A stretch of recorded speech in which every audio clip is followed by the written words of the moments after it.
میں لکھ دوں کچھ ایسا تمہارے لیے جو تمہارے نجات کا ذریعہ بن جائے گا. بھائی اگر یہ پڑھنا اور لکھنا نہیں جانتے تھے تو قلم و کاغذ دے دینا چاہیے تھا. امت تو یہی کہہ رہی تھی نا کہ ان کو پڑھنا لکھنا نہیں آتا ہے. زبان سے کہہ رہی ہے پڑھنا لکھنا نہیں آتا, لیکن قلم و دوات جب پیغمبر مانگ رہے ہیں تو دے بھی نہیں رہے. یہ تو جب لکھنا نہیں آتا تو لکھیں گے کیا؟ نہ دینا یہ بتا رہا ہے کہ دل میں ڈر ہے کہ دے دیں گے تو کچھ ایسا لکھ جائیں گے جو ہماری زندگی پر بھاری پڑ جائے گا. بھائی دل میں کچھ ہونا, زبان میں کچھ اور ہونا, زبان سے کچھ کہنا, ہمارے اعضاء و جوارح سے کچھ اور ظاہر کرنا, اسی کا نام تو منافقت ہے. صلوات پڑھ محمد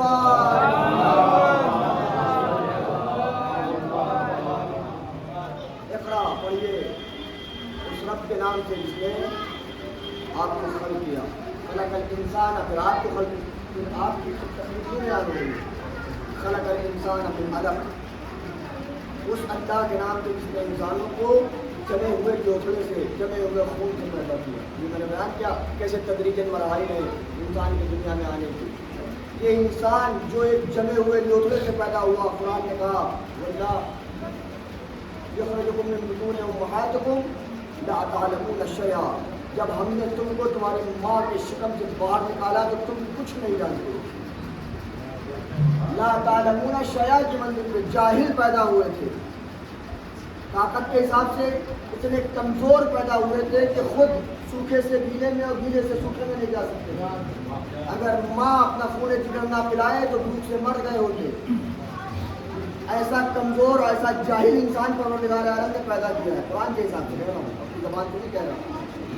لیکن یہ انسان جب دنیا میں آیا تو اس نے علم حاصل کیا. علم حاصل کرتے کرتے آج یہ انسان علم کی ان ترقیوں پر پہنچ گیا ہے کہ آج انسان نے سورج کی شعاؤں کو قید کرنا شروع کر دیا ہے. سولر پاور یہ انسان کے علم کی ترقی ہے. آج وہ سورج جو پوری دنیا کو چمکا رہا تھا لیکن دن میں چمکا رہا تھا, ڈوبتے ہی اندھیرا ہو جایا کرتا تھا, آج انسان نے اسی سورج کی شعاؤں کو قید کر کے جو دوپہر کی روشنی تھی اس کو رات کے اجالے میں بدل دیا ہے. جو انسان جاہل پیدا ہوا تھا اس نے اتنا علم حاصل کر لیا, اس سورج کی شعاؤں کو قید کر رہا ہے. جو انسان قرآن کی نگاہ سے جاہل پیدا ہوا تھا وہ انسان اتنی ترقی کر گیا کہ اس نے اس زمین کو پیچھے چھوڑ کر چاند پر اپنے قدموں کے نشان چھوڑ دیے. آج یہ جاہل انسان علم حاصل کرنے کے بعد ان منزلوں پر جانا چاہتا ہے جن کو سیارے کہا جاتا ہے, جن کو تارے کہا جاتا ہے, جن کو ستارے کہا جاتا ہے. وہاں تک اپنی پہنچ کو ثابت کرنا چاہتا ہے. وہ انسان جو جاہل پیدا ہو علم حاصل کرنے کے بعد ان منزلوں تک پہنچ سکتا ہے کہ وہ سورج کی شعاؤں کو قید کر لے, وہ چاند پر اپنے قدموں کے نشان چھوڑ دے, وہ ستاروں تک جانے کی کوششیں شروع کر دے. تو وہ انسان جو عالم پیدا ہو, یہ جو جاہل پیدا ہوا تھا اس نے علم حاصل کرنے کے بعد خود کو اتنا بلند کر لیا کہ سورج کی شعاؤں کو قید کر رہا ہے, چاند پر قدم رکھ رہا ہے, ستارے تک جانے کی بات کر رہا ہے. تو جو کل کا کل علم لے کر پیدا ہوا ہے پھر وہ سورج کی شعاؤں کو قید نہیں کرے گا, وہ چاند پر قدموں کے نشان نہیں چھوڑے گا, وہ ستارے پر جانے کی گفتگو نہیں کرے گا. جب وہ اپنے علم کا اظہار کرے گا تو سورج کی شعائیں نہیں قید کرے گا, ڈوبتے ہوئے سورج کو پلٹا کر پھر وہ چاند پر قدموں کی گفتگو نہیں ہوگی, چاند کو دو ٹکڑوں میں کر کے بتائے گا یہ تمہارا علم تھا, یہ ہمارا علم ہے. تم جاہل پیدا ہوئے ہو, علم حاصل کر کے اس منزل پر جا رہے ہو کہ ستاروں تک پہنچنے کی گفتگو ہے. ہم عالم پیدا ہوئے ہیں, ہم ستاروں تک نہیں جائیں گے, ستارے ہماری ڈیوڑی پر.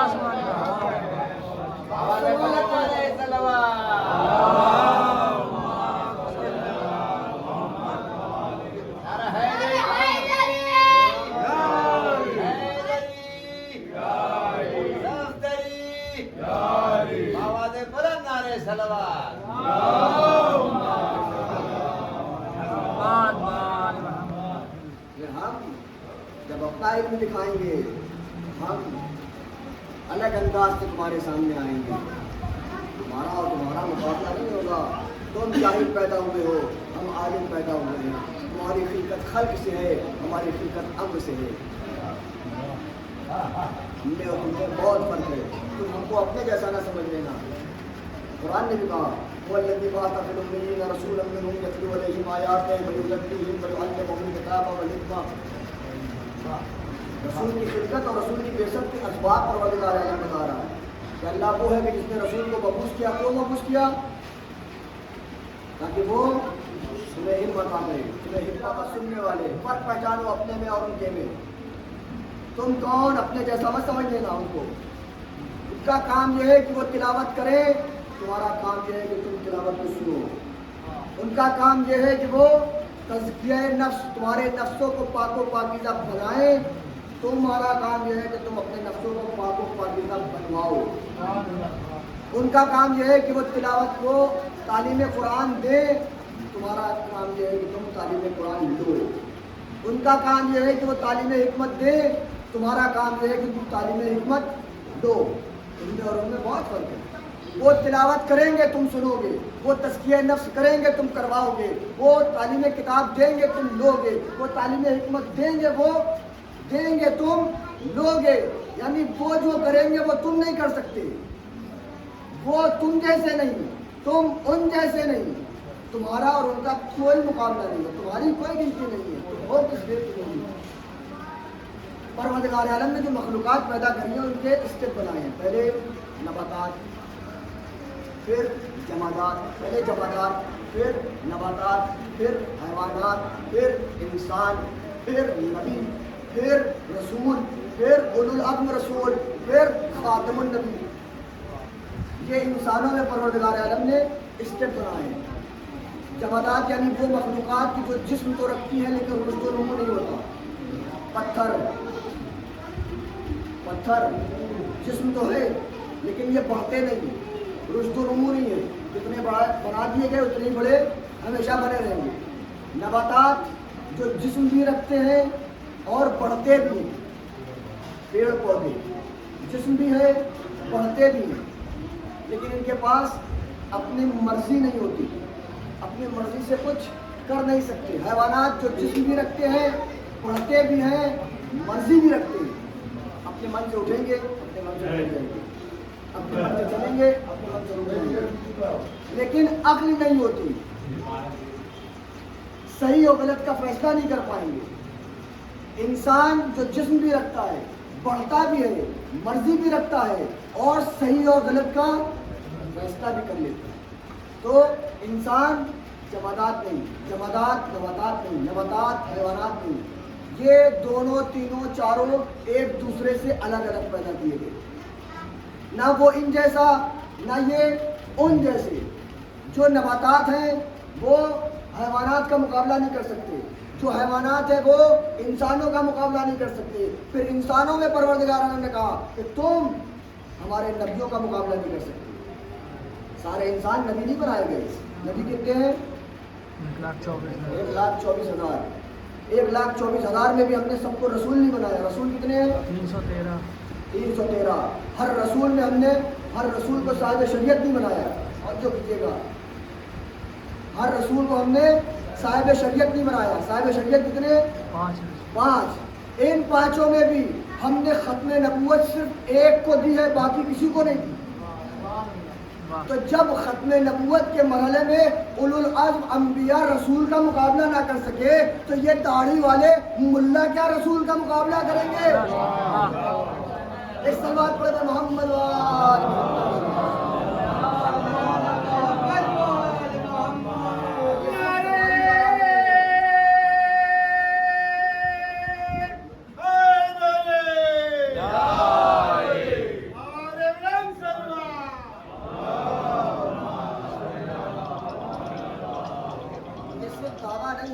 قرآن کہہ رہا ہے کہ میرے نبی کی کوئی مثال نہیں ہے اس دنیا میں، میرے نبی کا کوئی مقابلہ نہیں کر سکتا اس دنیا میں۔ ہاں اولو العزم انبیاء ان سے افضل کوئی نہیں ہے۔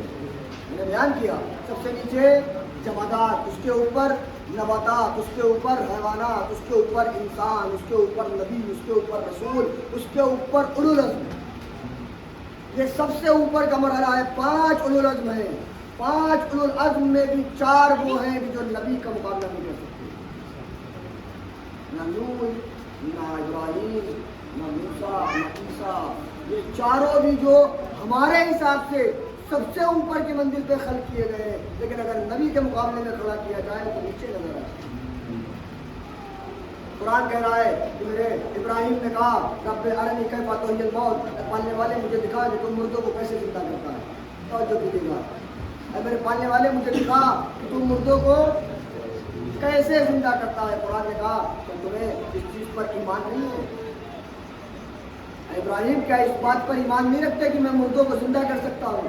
ابراہیم نے کہا قال بلا، ایمان تو ہے لیطمئن قلبی، لیکن دیکھنا چاہتا ہوں مردوں کو زندہ کرتا ہوا دکھا تاکہ میرا قلب مطمئن ہو جائے۔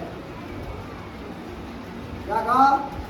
ایمان ہے لیکن اطمینان نہیں ہے۔ توجہ کیجیے، ابراہیم کہہ رہے ہیں ایمان ہے کہ تو مردوں کو زندہ کر دیتا ہے، لیکن اطمینان قلب کے لیے میں دیکھنا چاہتا ہوں کہ تو ایک بار مجھے دکھا دے تو میرا دل بھی مطمئن ہو جائے۔ کس ذریعے سے ابراہیم کا دل مطمئن ہوگا؟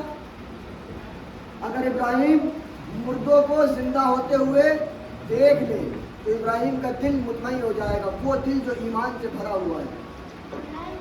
ایک صلوات پر محمد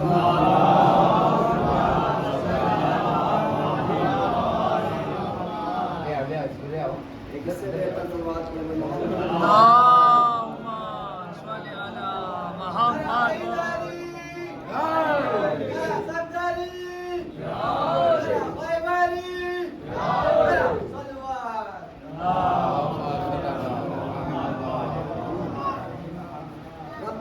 کیف تحیی الموت، اے معبود مجھے دکھا کہ تم مردوں کو کیسے زندہ کرتے ہیں۔ آواز دی کیا تم کو ایمان نہیں اس بات پر؟ قال بلا، پالنے والے ایمان تو ہے کہ تم مردوں کو زندہ کر دیتا ہے، قلبی، لیکن مجھے دکھا تاکہ میرا قلب مطمئن ہو جائے۔ ایمان ہے لیکن اطمینان نہیں ہے۔ اس اطمینان کو حاصل کرنے کے لیے ابراہیم اللہ سے کہہ رہے ہیں کہ مجھے مردے کو زندہ کر کے دکھا۔ پروردگار عالم نے کہا ابراہیم جاؤ کچھ پرندے پکڑ لو، اور جو ملے گا کچھ پرندے پکڑو، ان پرندوں کو اپنے سے مانوس کرو، جب وہ پرندے تم سے مانوس ہو جائیں تو ان کو ذبح کر دو، اور ذبح کرنے کے بعد ان کے گوشت کے ٹکڑے ٹکڑے کرو، اور ان ٹکڑوں کو آپس میں مخلوط کر دو، گوشت کو آپس میں ملا دو، اور پھر پہاڑ کی چوٹیوں پر لے جا کر گوشت کے ٹکڑوں کو رکھ دو۔ اس مخلوط گوشت کو پتہ نہ لگے کون سا گوشت کون سے پرندے کا ہے، یہ ملے ہوئے گوشت کو الگ الگ پہاڑ کی چوٹیوں پر رکھ دو، اور سارے پرندوں کی چونچ کو اپنے سامنے رکھ کے آواز دو، پھر دیکھو میں کیسے مردوں کو زندہ کرتا ہوں۔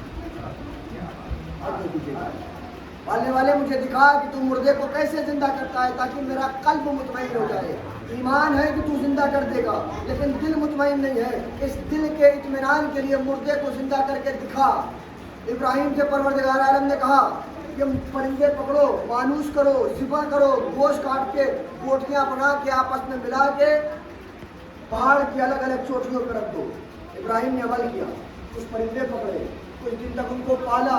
جب پرندے ابراہیم سے مانوس ہو گئے تو ابراہیم نے سارے پرندوں کو ذبح کیا، ان کے گوشت کی گوٹیوں کو مخلوط کیا۔ اب مخلوط کہتے ہیں، تاریخ کہتی ہے کہ جناب ابراہیم جس بستی میں رہتے تھے وہاں 7 پہاڑ تھے، 7 پہاڑ کی الگ الگ چوٹیوں پر جا کر ابراہیم نے گوشت کو رکھ دیا اور آواز دی ہلموا الیہ، اور ابراہیم نے گوشت کو مخلوط کر کے الگ الگ پہاڑ کی چوٹیوں پر رکھ کر آواز دی ہلموا الیہ، اے جانوروں میرے پاس آ جاؤ۔ وہ جانور جن کو ذبح کرنے سے پہلے ابراہیم بلایا کرتے تھے، ذبح ہونے کے بعد چونچ اپنے پاس رکھے ہیں، گوشت کو آواز دے رہے ہیں، اے جانوروں میرے پاس آ جاؤ۔ قرآن نے لکھا ہر جانور کا گوشت اپنی جگہ چھوڑ کر اٹھ کر ابراہیم کی آواز پر ابراہیم کی طرف بڑھا۔ قرآن سمجھانا چاہ رہا ہے اگر نبی پکارے تو جانور بھی نبی کی آواز پر لبیک کہتا ہے۔ اگر کوئی نبی کی آواز پر لبیک نہ کہہ کر پہاڑ کی چوٹیوں پر بھاگے تو وہ جانور سے بھی بدتر ہوا کرتا ہے۔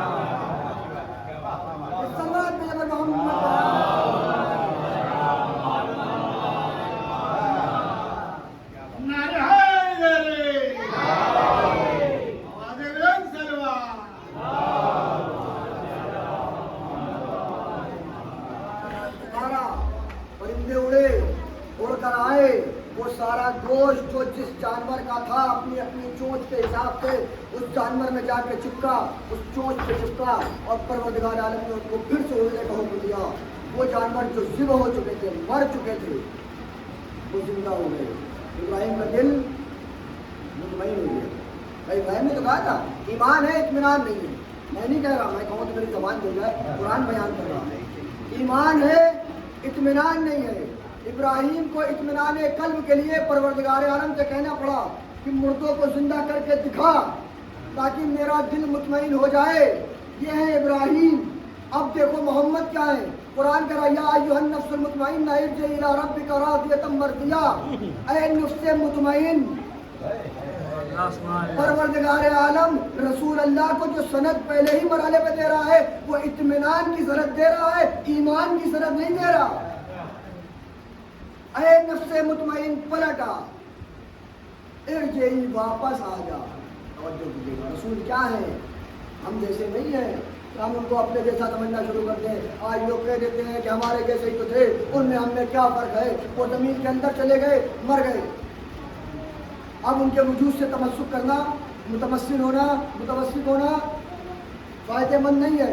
کیوں؟ اس لیے کہ زمین میں جا کر وہ مٹی بن گئے۔ رسول چاہے زمین کے اوپر ہو چاہے زمین کے نیچے، رسول رسول ہے۔ اور جب میں نہیں کہہ رہا، حضرت ابو ہریرہ کہہ رہے ہیں، توجہ کیجیے گا۔ حضرت ابو ہریرہ نے ایک روایت نقل کی کہ رسول اللہ مسجد میں بیٹھے درس دے رہے تھے، لوگوں کو بتا رہے تھے کہ جب پروردگار عالم نے آدم کے پتلے میں روح پھونکنے کا حکم دیا کہ میں روح پھونکوں، تم سب کے سب سجدے میں چلے جانا، تو جانتے ہو وہ روح کیا تھی؟ کہا وہ میرا نور تھا جو پروردگار عالم نے آدم کے پتلے میں ڈالا تھا اور فرشتوں سے میرے نور کا سجدہ کرنے کا حکم دیا تھا۔ میں کہوں گا یا رسول اللہ، نور کو پتلے میں ڈلوا کے سجدہ کیوں کروایا؟ اگر نور کو ہی سجدہ کروانا تھا تو پتلے کے باہر رکھتا اور سجدہ کروا دیتا۔ عجب نہیں ابو ہریرہ صاحب کی زبانی، اللہ ہم کو یہ سمجھانا چاہ رہا ہے نور محمد ہمیشہ نور ہے، چاہے وہ مٹی کے اندر ہو یا مٹی کے باہر۔ ایک صلوات پڑھے بر محمد۔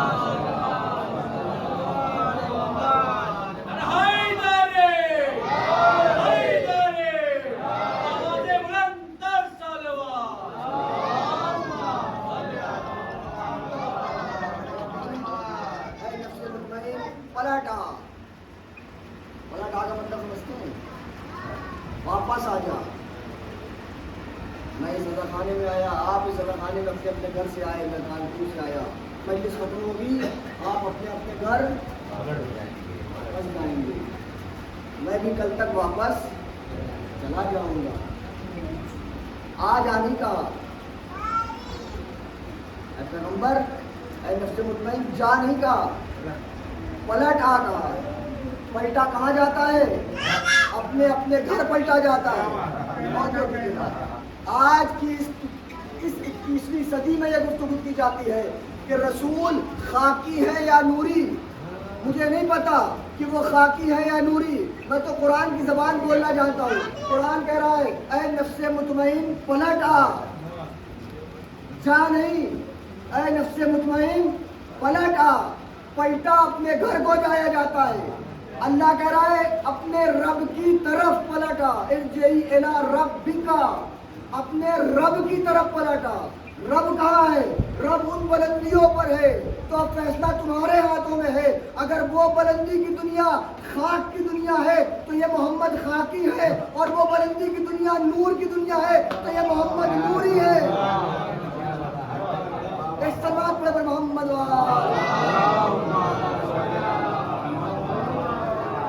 ارجعی الی ربک راضیۃ مرضیہ، پلٹا۔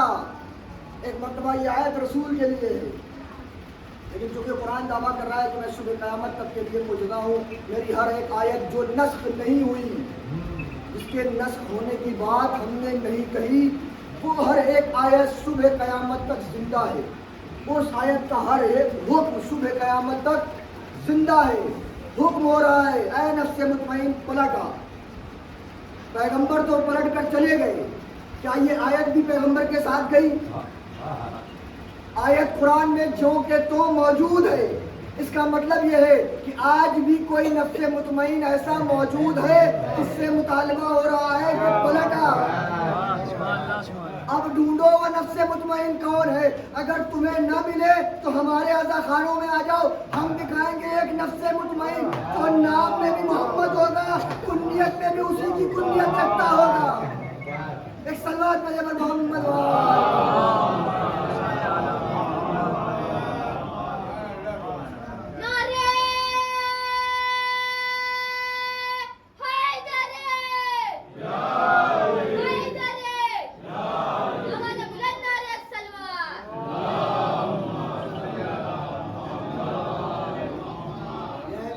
جو دل کے اطمینان کے لیے مردوں کو زندہ ہوتے دیکھنا چاہ رہے ہیں کہ میرا دل مطمئن ہو جائے گا اگر تو نے مجھے مردے کو زندہ کر کے دکھا دیا۔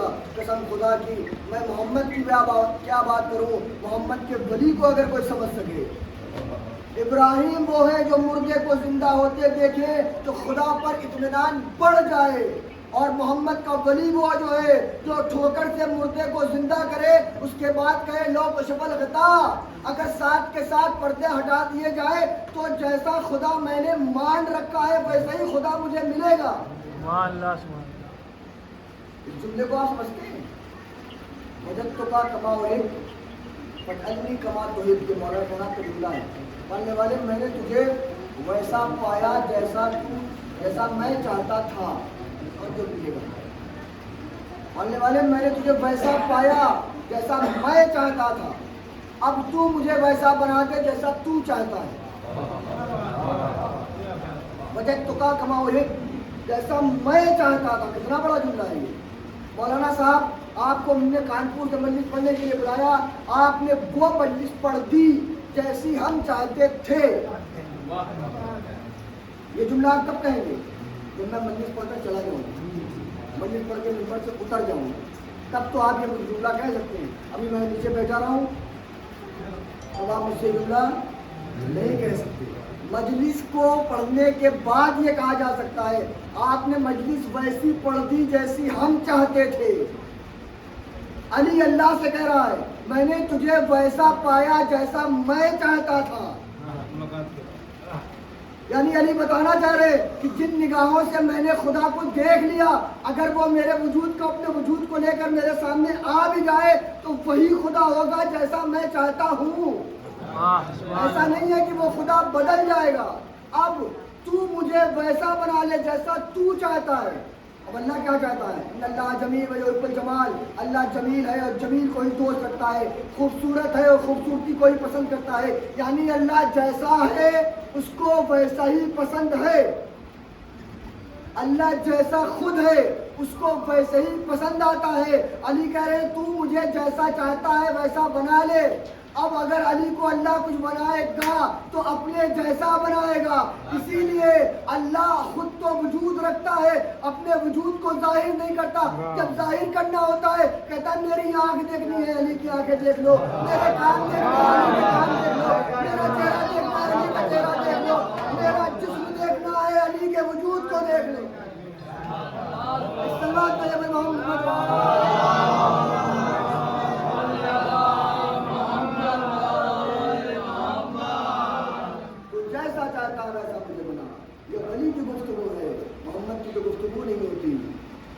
ابراہیم محمد کے مقابلے میں نہیں آ سکتے۔ دوسرے اولو العزم جناب موسیٰ، کیا کہا جناب موسیٰ کے پروردگار اذهب الى فرعون، موسیٰ فرعون کے دربار میں جاؤ، اس کو وحدانیت کی دعوت دو، اپنے خدا کی طرف پکارو۔ کیوں؟ اس لیے کہ وہ باغی ہو گیا ہے۔ موسیٰ نے کیا کہا؟ چلے گئے موسیٰ اٹھ کے چلے گئے، موسیٰ گئے نہیں، آنکھوں کو کھلا دیے۔ قال رب اشرح لي صدري ويسر لي امري واحلل عقدة من لساني، پڑھنے والے میرے سینے میں کچھ آتی ہے عطا فرما، میری زبان کی نکلت کو ختم کر دے، مجھے حوصلہ عطا فرما۔ واجعل لي وزيرا من اهلي، اور میرے لیے ایک خلیفہ بنا، ایک وزیر بنا، وہ وزیر جو میرے اہل سے ہو، جو میرے گھر سے ہے۔ کون؟ ہارون، وہ ہارون ہے۔ یا ہارون کون ہے؟ اخی، میرا بھائی ہے۔ اللہ کہہ رہا ہے موسیٰ جاؤ فرعون کو جا کر میری باتیں سمجھاؤ، میری توحید سمجھاؤ۔ موسیٰ بجائے اس کے کہ وہ جائیں، جا کر دین اور وحدانیت سمجھائیں، اللہ کی بارگاہ میں ہاتھوں کو اٹھا کر کھڑے ہو گئے۔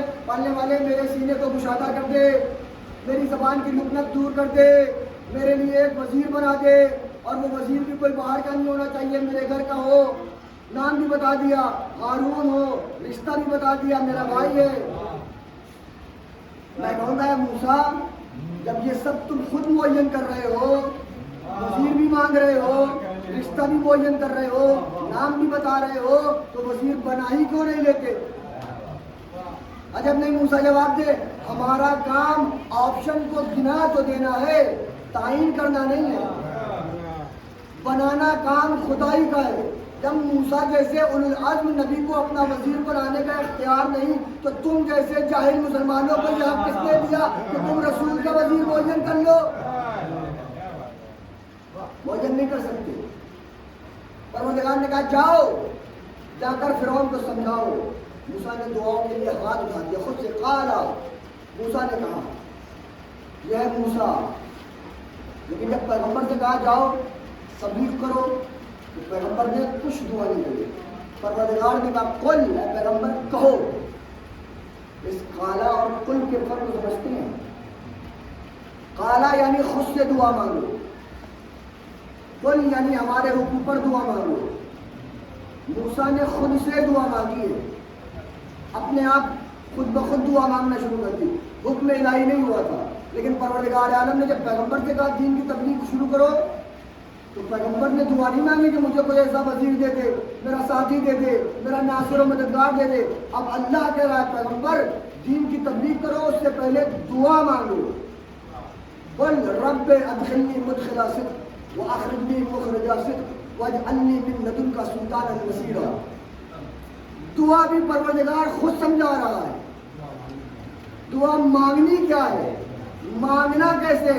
موسیٰ اور محمد میں فرق یہ ہے کہ جب موسیٰ کو تبلیغ کا حکم دیا گیا تو موسیٰ نے وزیر کے لیے دعا خود مانگی، جب محمد کو تبلیغ کا حکم دیا گیا تو محمد نے وزیر کے لیے دعا خود نہیں مانگی۔ پروردگار نے کہا محمد پہلے دعا مانگو پھر تبلیغ پر جانا۔ کیوں؟ پروردگار عالم سمجھانا چاہ رہا ہے کہ میرا محمد اتنا زیادہ دیندار ہے کہ اپنی مرضی سے دعا بھی نہیں مانگتا، تو تمہاری مرضی پر دین کیسے چھوڑ کے جا سکتا ہے؟ ایک صلوات بجا پر محمد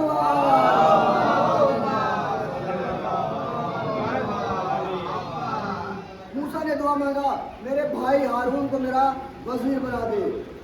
رسول دعا مانگ رہے ہیں، پالنے والے مجھے مکے سے صدق کو صداقت خارج کر، مدینے میں بصدق کو صداقت داخل کر، اور میرے لیے ایک ناصر قرار دے۔ کہاں سے؟ میرے اہل سے، میرا بھائی، من لدن کا، اپنے پاس سے۔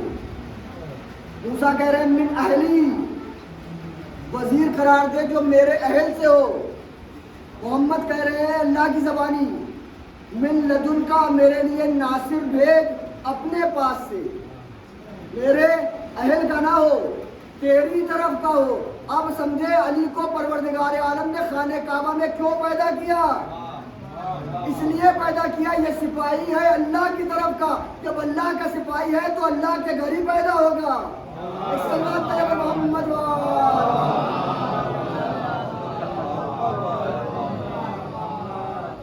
اللہ کا سپاہی ہے تو ہر چیز اللہ کی طرف سے لے کر آئے گا۔ جنگیں ہو جائے، جنگ شروع ہو جائے، سب رسول کو چھوڑ کر ان پہاڑ کی بلندیوں پر جا کر جنگ کا معائنہ کر رہے ہیں کہ کم مال غنیمت بٹے اور ہم پہاڑ کے واپس نیچے اترے ہیں۔ وہ معائنے کی دنیا میں تھے کہ ایک مرتبہ رسول کے ایک صحابی ابو دجانہ جو رسول اللہ کی حفاظت کر رہے تھے، اپنی تلوار سے رسول اللہ کا دفاع کر رہے تھے، لڑتے لڑتے رسول اللہ کے دفاع میں ان کی تلوار ٹوٹ گئی۔ تلوار کا ٹوٹنا تھا کہ پلٹے رسول اللہ کی طرف، یا رسول اللہ تلوار ٹوٹ گئی ہے، اب کیا کریں؟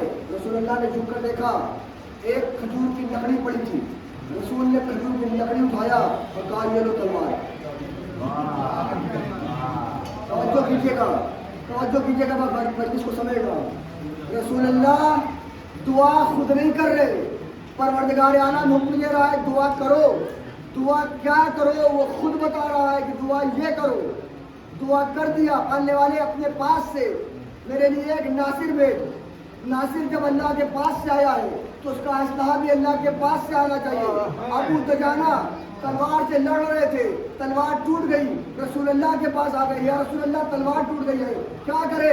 رسول نے کھجور کی سوکھی لکڑی اٹھا کر دیا، کہا یہ لو تلوار۔ ابو دجانہ نے بھی رسول کی زبان پر اطمینان رکھتے ہوئے لکڑی کو پکڑا، پلٹ کر یہ نہیں کہا یا رسول اللہ یہ تو لکڑی ہے، میں تلوار مانگ رہا ہوں۔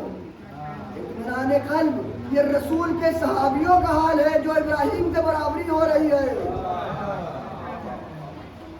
لکڑی پکڑا، لکڑی تلوار بنی، ابو دجانہ واپس میدان میں گئے، اب وہ جنگ کر رہے ہیں۔ تھوڑی دیر بعد مولا کائنات آ گئے، یا رسول اللہ تلوار ٹوٹ گئی۔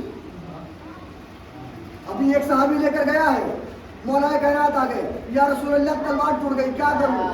اب رسول نہ دائیں دیکھ رہے ہیں، نہ بائیں دیکھ رہے ہیں، نہ نیچے دیکھ رہے ہیں، کچھ نہیں، اطمینان سے کھڑے ہیں،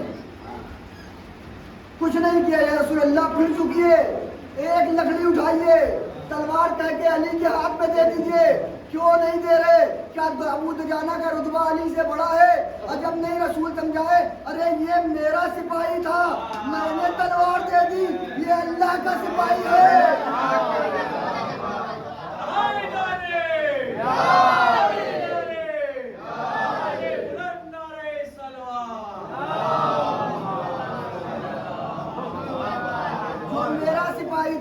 اس کو تلوار دینا میری ذمہ داری تھی، اگر میں تلوار نہ دیتا تو وہ مجھ سے شکایت کرتا، یہ میرا سپاہی نہیں ہے، من لدنکا کی منزل کا عالم ہے، یہ اللہ کی طرف سے آیا ہے، اگر اسلحہ آئے گا تو اللہ کی طرف سے آئے گا۔ اب جو رسول نے نگاہ بلند کیا، دیکھا جبرائیل چلے آ رہے، لا فتح الا علی، لا سیف الا ذوالفقار۔ ایک صلوات ہے محمد۔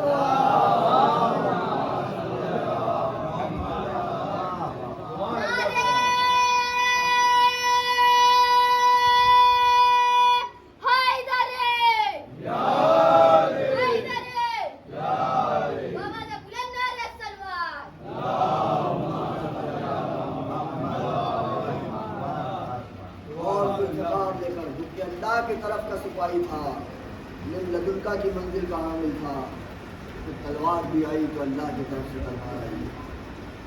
پھر اس نے اپنے وجود کو ایسا ثابت کیا کہ صبح قیامت تک نہ علی جیسا کوئی مرد نظر آیا، نہ ذوالفقار جیسی کوئی تلوار نظر آئی۔ ایک قصیدہ جناب جبرائیل نے پڑھا، صبح قیامت تک باقی رہنے والا ہے۔ یہ تلوار عجیب خاصیت رکھتی تھی عزیزوں، کبھی موقع ملا تو حقیقت ذوالفقار کو ضروری گفتگو ہوگی۔ تلوار تھی کیا؟ ایک دو منہ کی تلوار تھی، یہ مولا کائنات سے گفتگو کرتی تھی، مولا علی سے باتیں کرتی تھی، یہ تلوار مولا علی کو حکم دیتے تھے، اس پر عمل کرتی تھی۔ مولا ہاتھوں کو بعد میں چلاتے تھے کہ مولا کی مرضی کو پڑھ کر پہلے چل جایا کرتی تھی۔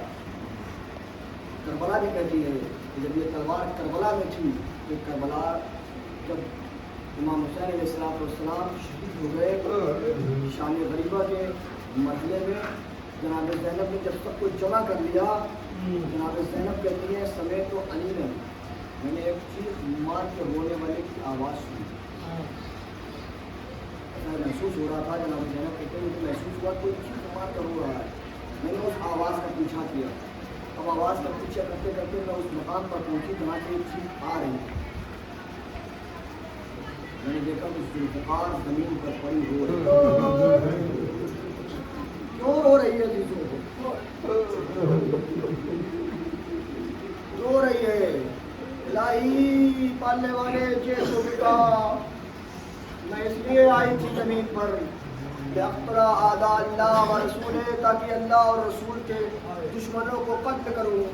میں اس لیے زمین پر نہیں آئی تھی یا ہمارا اجوالا افل محمد وآل محمد، میں اس لیے زمین پر نہیں آئی تھی کہ میرے ذریعے سے محمد اور آل محمد کے بچوں کی قبر کو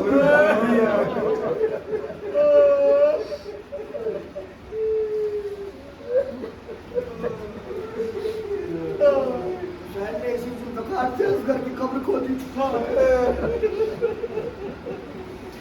میں اصغر کی قبر کھودنے کے لیے نہیں آئی تھی معبود، میں تو آئی تھی کہ رسول اور میں تیرے دشمنوں کو فنار کروں گی. حضرت کو بولا دا خدا آپ کو کسی غم میں نہ رلائے سوائے کبھی امام مظلوم کے. یہ ذوالفقار امام حسین کے ہاتھوں میں تھی. اگر یہ ذوالفقار عباس کے ہاتھوں تک پہنچ جاتی تو یہ ذوالفقار پھر وہی ذوالفقار بن جاتی جو علی کے ہاتھوں میں تھی. اور عباس کے ہاتھ میں ذوالفقار نہیں پہنچتی تھی. تو اور جو تلوار مولا کے ہاتھ میں تھی جس کو مولا نے ہمیشہ دھار رکھ کے رکھا تھا کہ کربلا میں میں اس کو چلاؤں گا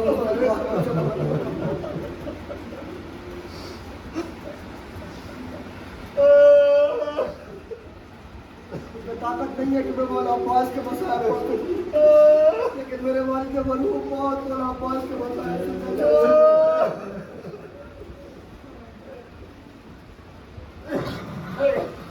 شہادت نہیں پڑھوں گا. نہیں ہوا بس ایک منظر کو آپ کے سامنے اللہ کے قربوں میں جس کو تباہ کر دیں.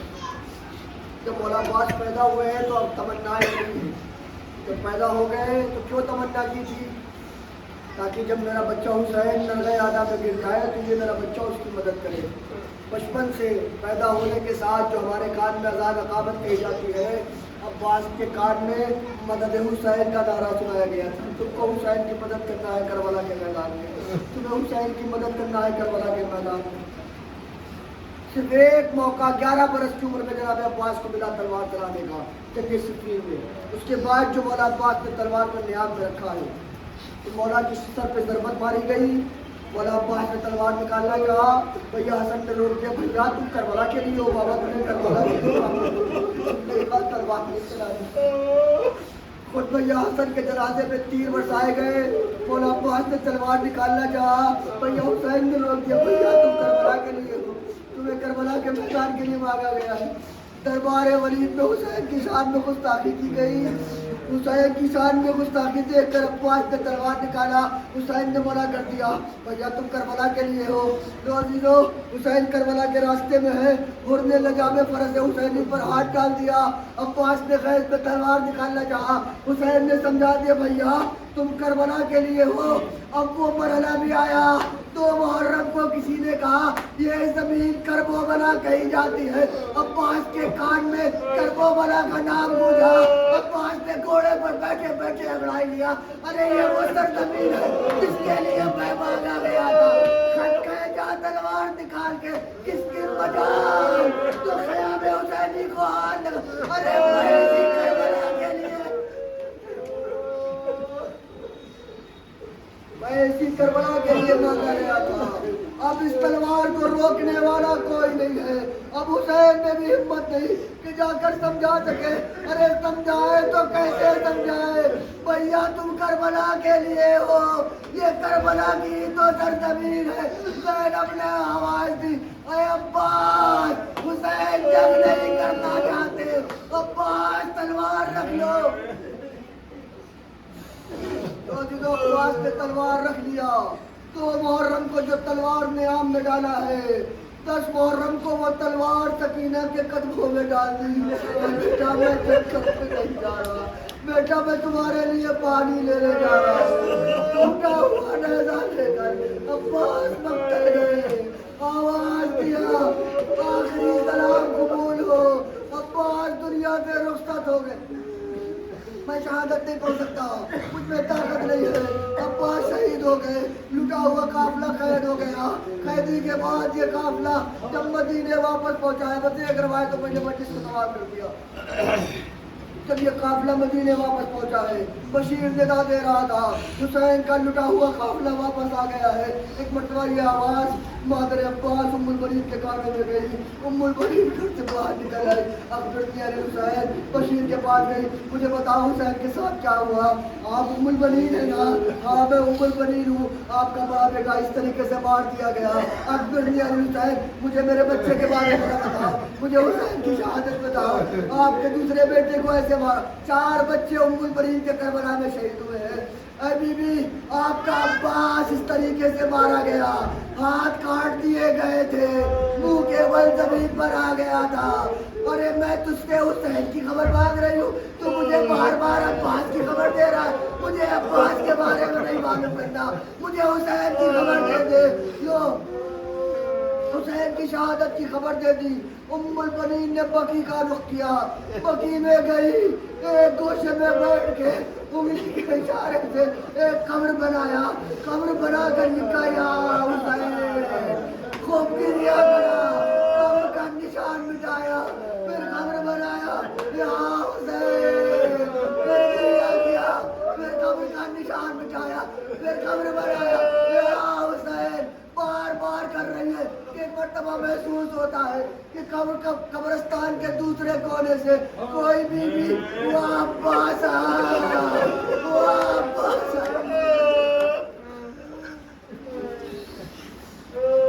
کوئی بھی ہے جو واپس کی آواز دے کر رو رہی ہے۔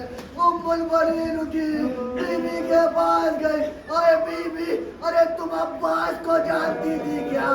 میرے عباس پہ کیوں گریا کر رہی ہو؟ اور جو نقاب پوش بی بی پڑتی، اے ام البنین، میں حسین کی ماں، تو میرے بچے کو رو رہی ہے، میں تیرے لال پر آنسو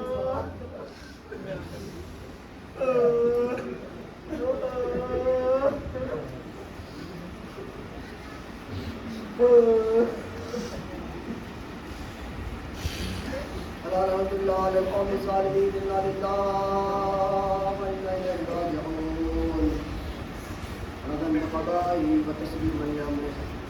ماننے والے مجھے محمد والے محمد کا واسطہ ہماری اس عبادت کو قبول عطا فرما۔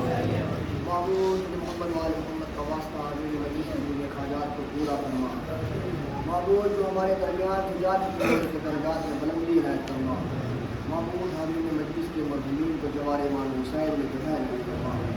معبود تجھے حسین کے خون کا واسطہ منتخب حسین حضرت کے حضور میں تعظیم فرما، ہم سب کو ان کے اصحاب اور اعوان میں شمار کرنا۔ ربنا تقبل منا انک انت السمیع العلیم۔ ایک بار سورہ حمد، 3 بار سورہ توحید کی تلاوت فرما کر اللہ مومن مومنات بالخصوص سید زمین فاطمہ مرحوم نور جہاں فاطمہ